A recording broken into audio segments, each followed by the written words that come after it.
Hello to all the Atlanta United fans. My name is Jurgen Damm, and you are watching Scarves and Spike, an Atlanta United podcast.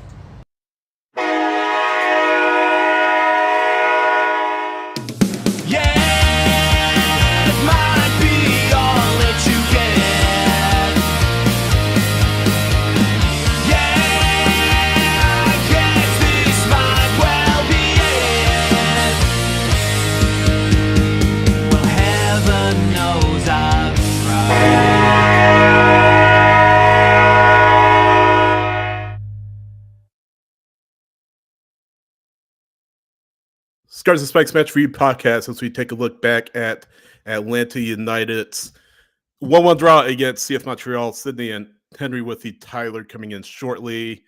If you're watching on YouTube, a little bit short of an episode today. We obviously couldn't yesterday due to scheduling conflicts, but be with you for a little bit today. Then we have MLS Monday come here at 9 on the Scarves and Spikes YouTube channel. But Henry and Tyler's coming in, like we said, a little bit. But, I mean... We talked about it on 3 Takeaways the other day. By the way, if you haven't watched that, go watch that, please. We have a lot of fun doing it. But I guess in the, 24, 48 hours since the match was played. By the way, how are you? I feel like I skipped a lot of pleasantries beforehand. How are you doing? No, I'm good, man. I mean, I feel like, this is a speed run. We gotta get this episode through. Maybe we gotta dispense with the pleasantries a little bit. Let's just get into it. Let's just, gegenpressing a game episode here, like full high press. Let's go. So kind of going back and watching the game again and kind of going with a clear head. I thought that, again, there were good moments to the performance, like starting off strong. I thought Atlanta looked very solid in the first half. And then it just, they have their moments where they have to take advantage and they don't. As usual. And and that's just the story of the season for you. And here's the thing, right? I feel like we complain sometimes because we're like, oh, XYZ team gets a easy giveaway in front of goal. And, why don't we ever get those? Well, we do. We just don't score them. Because we're not clinical. Right. And so that is one of the things for me is we have to be more clinical up top. Atlanta needs to be much more clinical up top. And then, the new guys were a fun part of the game. And I thought, we got a bigger glimpse at Barakal. I thought he looked positive overall. Alzate in like the 5 minutes or something that he played, he looked pretty good. So, Gray, very apt comment. This show has the same urgency as Atlanta United chasing a goal with 10 minutes to go. Yeah, we're going for it. We're tossing a million crosses into the box and hoping something accidentally trickles into the net. And hopefully one of our points accidentally resonates with one of y'all or on purpose. I don't know, whatever. Tyler, take it away because I'm running out of things to say. Go. Yeah. No, I think you were spot on with a lot of what you started off with. Jason, what's up from Spokane? Dylan, I saw you before the match. You were quite irritated with the lineup. I wasn't happy with the lineup either, I will say. I think, I said it on the show the other day. I wanted to see more of the rotation that we saw during that last Leagues Cup match. Not saying that it would have led to a 4-1 win, but I just think you had some guys out there that proved that they needed to be out there. That being said, they played solid most of the first half. They give away an idiotic goal as usual. Yeah. Groundhog Day. Yeah, I mean it's ridiculous.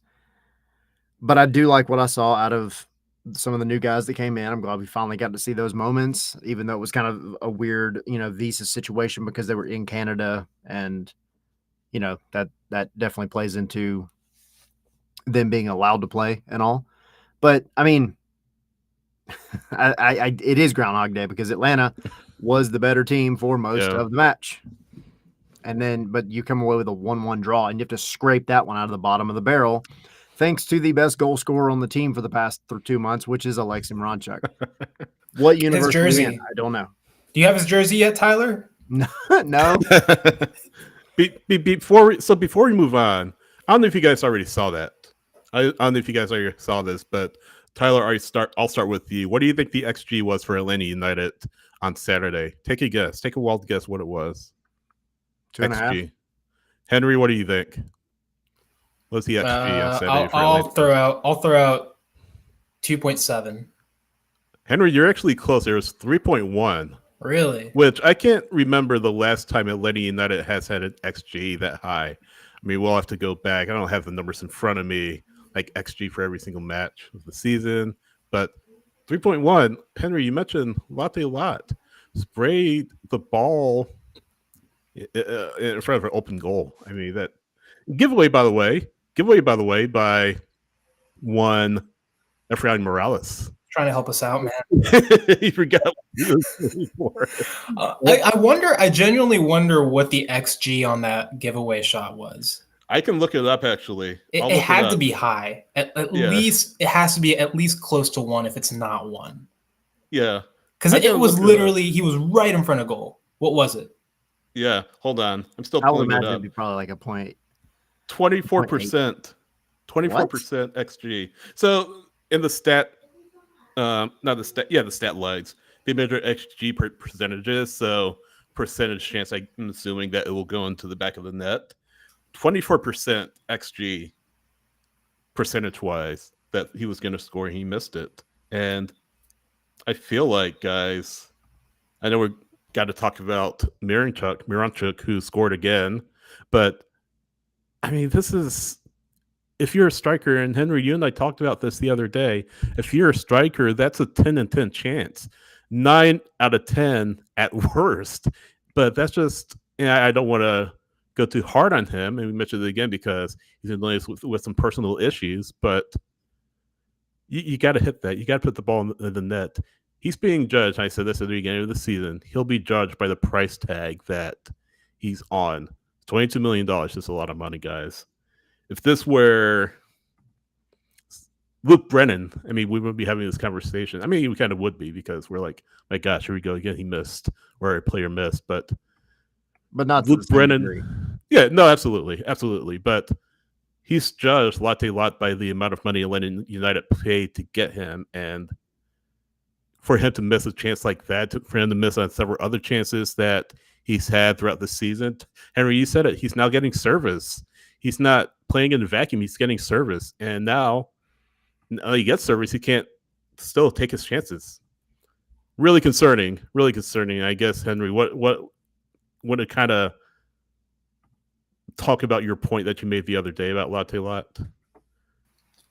You mentioned the 3 takeaways, but maybe just kind of your overall thoughts on him and his season, I guess. I mean, I'll give you a little spoiler because I am still writing my risers and fallers, and that's probably coming out in the next day or so. But he is one of my fallers for this one.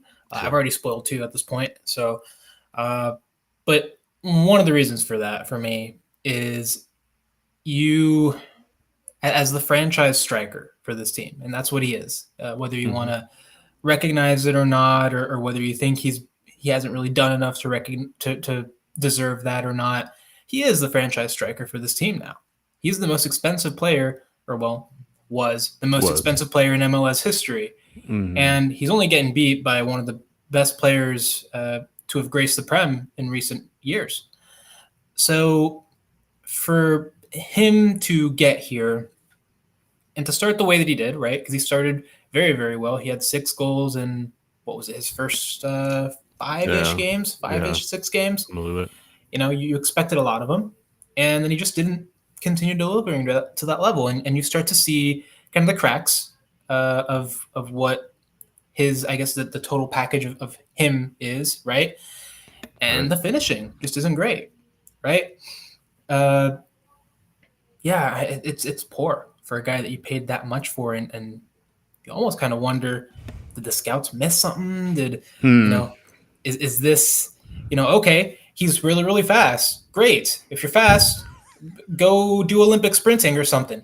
But, for soccer, you need to have a bigger skill set package. Yeah. You need to have some other things. We see strikers that need to dribble. We need strikers that need to be able to finish well. That's the main thing. If you can't finish, I mean, you've got nothing really. Yeah. So I'm kind of replaying in my mind the goals that we've seen him score and how many of them were a result of really good finishing with his feet. I want to say because he's got some headers. Several of his goals at the beginning of the season were from headers, and then a few of them were tap-ins. I'm not really counting those. And there was really only one that I can think of that was like, oh my gosh, this guy's finishing is amazing. And that was Cincinnati away, the one where he like catches it almost like I think on the volley and puts it in. And then maybe you could convince me a little bit the NYCFC goal, NYCFC at home. That one was pretty good. But other than that, he hasn't really scored with a finish like that. I would argue that the goal that he scored, I don't even remember what game it was, but it was a few games ago. Necaxa, maybe? It's either that. No, Pumas. Sorry, Pumas. Where I feel like he accidentally hits that. Like it just gets hit in his way, and he like accidentally like awkwardly hits it. But anyway, my point is, I think his finishing needs to be a lot better. I think that's, if anything, he needs to practice that even more and have the confidence to finish, the way that he's practicing. Because honestly, when we see him at training, his finishing isn't bad. He actually has some good shots. That's training. Yeah, exactly. Training in games is a whole different thing. But he needs to have the confidence, I think, to kind of pull that back and kind of, I guess, tune out the crowd, tune out everything else, and just focus a bit on it's just you, the ball, and the goal.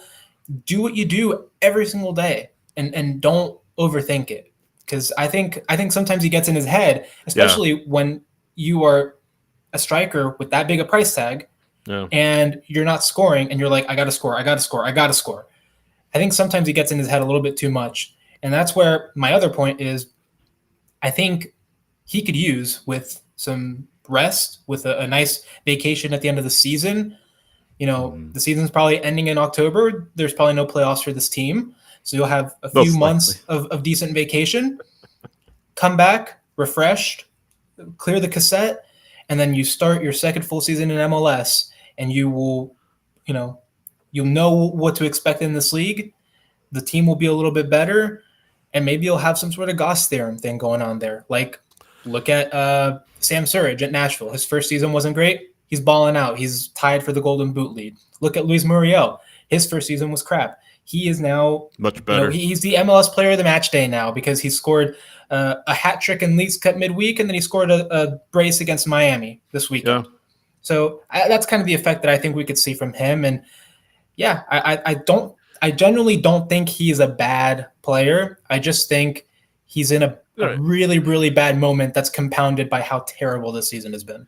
I want to jump on something you said just real quickly before Tyler, you jump in. You mentioned, the idea of being fast, and we've wanted a fast striker for a while who can get on the other end of balls, but he's a player that hasn't had the finishing that to go along with it, like you said, Henry. I'm kind of calling Tyler out just a little because half jokingly, tongue in cheek, because you kind of champion a quick striker to thread balls through, beat guys to the net, and score. He's not doing the scoring part. One would say he's not really doing the get balls to the net part either, to be honest with you. So, no, like Henry said, I mean, timeout. It's not a cohesive unit in any way. And I see like what Victory's saying about Miguel Almirón, Ronnie Dyla as the coach. Like, I mean, we've definitely given criticism to all of them. I think like we've definitely taken a step back on the criticism for Miranchuk because Miranchuk's been the guy doing the work lately. I mean, I still would like to see this team play a little bit more speedy in transition, a little bit. I don't think it's still where it needs to be, but it gets really hard to defend a striker who gets opportunities and doesn't put them away at the end of the day. That's what it comes down to. Yeah. And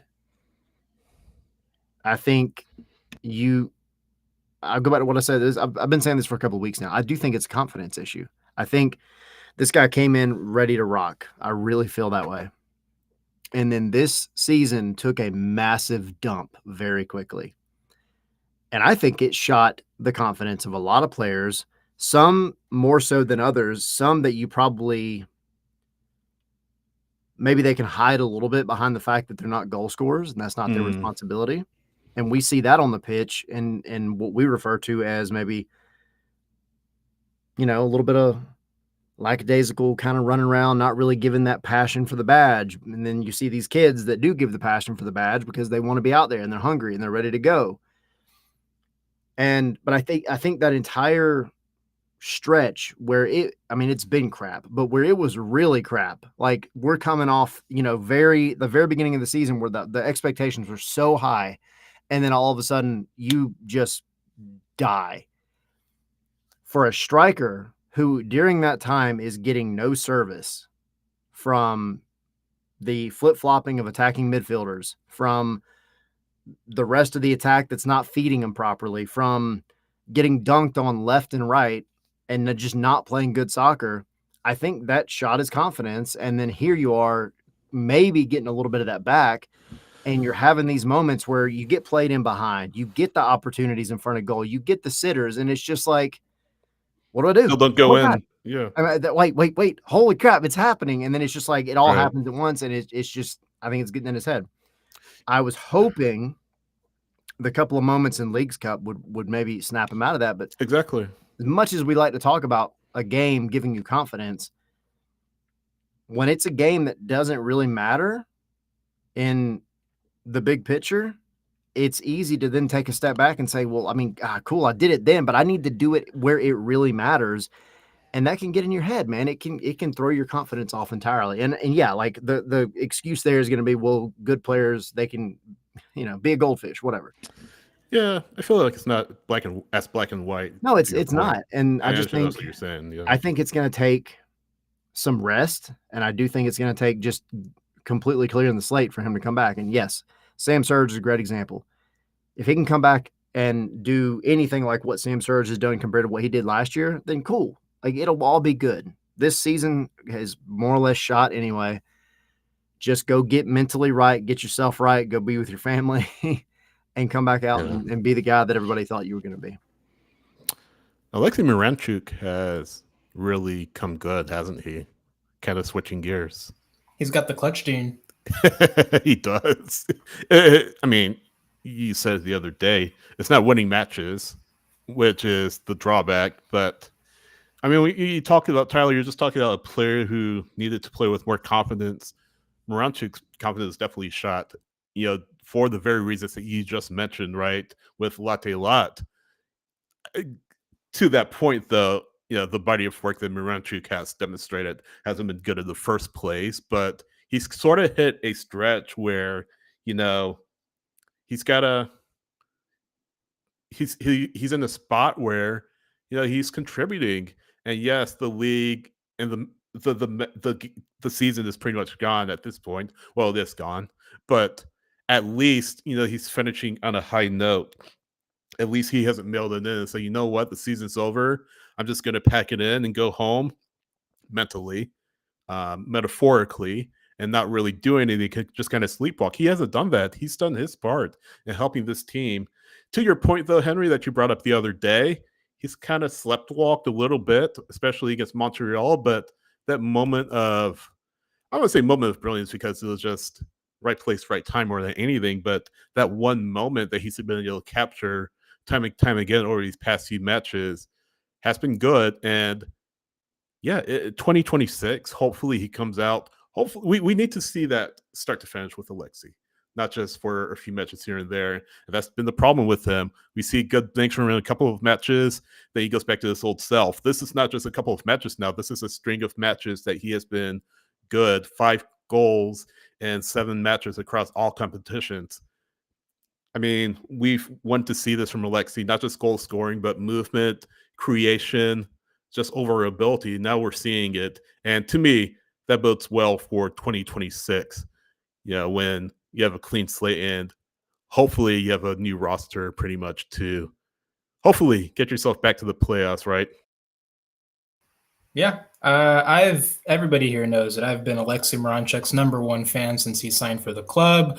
I have 5 of his jerseys in my closet. I've tattooed his name on I've my seen it. back. Yeah. No, dude, I was Not quite. very critical of him. I was very critical of him at first. And throughout most of the season, I feel like I have been. But I do feel like I have to give him credit for just what he's been able to do over the past few games. And I mean, without some of the goals that he's scored, Atlanta doesn't tie, because they haven't really won a whole lot of games, but doesn't tie and get, points from some of these games that they've played. Right. So I have to give him credit for that, obviously. But also, I think he's starting to create a little bit better in that number 10 position than he was at the beginning of the year. I think, you don't really see that reflected in the assists because, again, we just talked about it. The finishing isn't great from Latelat, Saba, Brennan. Really, any of the forwards haven't been up to par with the finishing, and so a lot of the chances that he does create ultimately kind of just go up in smoke, and so they get lost in that kind of metric. But I think he deserves some credit for that, and obviously, a few performances is okay, but you're only as good as your last one, right? And so he needs to continue doing it and needs to show that he can be consistent. And if he is going to be the number 10 going forward, well, then we need to know that we can rely on him to, pull the strings consistently, game in, game out, and that he can, impact the game in those ways. And if he can't, well, then maybe he's not the answer. But for right now, he seems to be the best one that this team has at the moment. And so I'm good with what he's doing. Obviously, I would prefer he doesn't just go invisible for a whole second half until he decides to pop up and just, screw it, scores the winner. Just Thanos, like, all right, I'll do it myself. Against Montreal. He almost did it. Yeah, that's the thing. But yeah, again, credit to Alexey for kind of shutting me up a little bit, but also keep doing it, keep getting better. And yeah, just keep doing it, man. It's been better. There's still a lot of room to go, in my opinion. And this is nothing against Alexey, but you've got over a calendar year of, unfortunately, mediocrity that you have to now make up for, in my opinion. And yeah, there's definitely something to be said for the flip-flopping of the number 10 and the 8 and the whatever, variation that you want to put on it. But at the same time, like, you have, in my opinion, you have Miggy, who has forgotten how to finish entirely. But I think if you talk about the one that's feeding the better service to Latelat for these opportunities that Latelat is then missing most of the time, I'm not saying all the time, it's coming from Miggy. But then you have Alexey Miranchuk, who, as a number 10, that's one of his main jobs.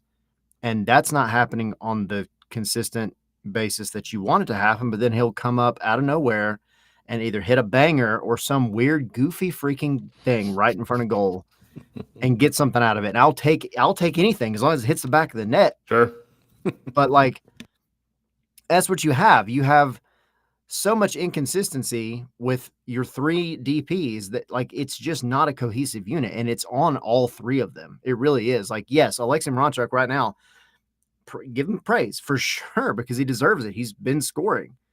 There's still a long way to go. Miggy, you got to finish, dude. Like, come on, man. Like, we've seen this from you for years. It's got to happen here. And then we've already talked about Latelat, but like, come on. Like, did you get the amount of money? Like, it has to happen. But it's all 3 of them. It really is. It's not a cohesive unit yet. Can I add one final thing? I think with what this team is building from the back forward, and we're talking about this new back line of Mihai and Barakal, both players that seem better with the ball at their feet, that seem like they're more progressive from the back, which I think is interesting. Mm-hmm. And then Alzate, who we saw very little of him in this game, admittedly, but the one pass that I keep going to is this really good line breaking pass that he had, I think, to Luke Brennan inside the box. I'm like, whoa, I haven't really seen one of Atlanta's non-DP players play a pass like that in a while.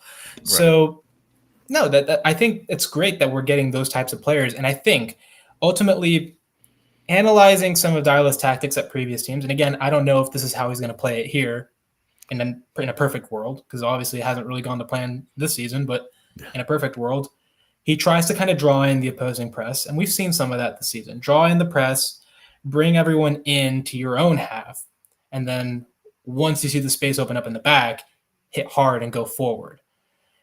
And I think when you have players that are comfortable on the ball, comfortable with playing good passes from the back, and that are fine with dealing with pressure, I think that's where you're going to see this team go up a level. And I think having Alexey forward, kind of in the, drifting around the middle and having space between the forward and defensive lines, and kind of standing there and waiting for the ball to get to him, he's going to have a lot more space, and you're going to be able to use his skill set a lot more. So I think the more you see the game model develop and this team improve in executing it in that sense, the better that Alexey Miranchuk is going to get, because he's going to get the ball right where he needs to get it to either release a very good penetrating pass or just take a shot from distance and see what happens. So, yeah, real quick, just want to jump in here because those are definitely good points about Miranchuk. And again, hopefully he continues in 2026, continues to round to the form that we all want to see from him. So, real quick, because we got to run here, Alzate and Beracao. We already talked about Beracao. Looked good in the brief time that we saw him on the pitch. Tyler, what do you think of Beracao and Alzate based on what you saw? I know it's brief, but he was the one that thoughts. There was actually a point. I'm glad we're ending on this one, because I do think for all the criticism, the new players I think stepped in well. I know now got a long way to go, right? But I like what I saw. One thing that really stood out to me with Beracao was the moment in an attempted transition by Montreal, he absolutely checks. Forget who it was. I gotta look up. I know you're the. Anyway, he checks their striker, and Owusu. Yeah, Owusu. I mean, and it wasn't even like a real hard kind of, and the announcers, they called it a foul. I don't even know that it was a foul. First of all, I just think it was check. kind of checked him. I mean, it's a physical game, like. And then Owusu threw his hands up and acted like he got hit in the face, and then he changed that to I got hit in the neck. And like you look at the replay, he didn't get hit at all. Beracao just did the job, and then looked at him like, "Get up, Peckerhead." Goes too. And I love that, because I love to see a little bit of, like, going back to the beginning of the season, asshole. That's what I want to not set the tone. Phrase that. Tyler likes to see a little bit of asshole. We'll end on that note. Great way to put it. But no, I like that intensity, and I like that he didn't give into the bull crap. He said, no, you're playing with me now. Forget all that you ever known about Atlanta center backs, and now I'm the one that's here. And I just like that he showed his presence like that. No, indeed.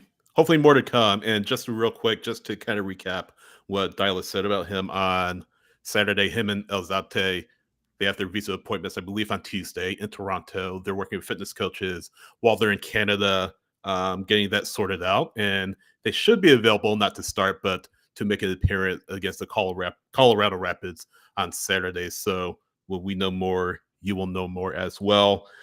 If you're watching on YouTube, we have to run. We're going to do MLS Monday. If you're listening on Apple Podcasts, Spotify, and iHeart, as always, leave a like, leave us a review, let us know how we're doing.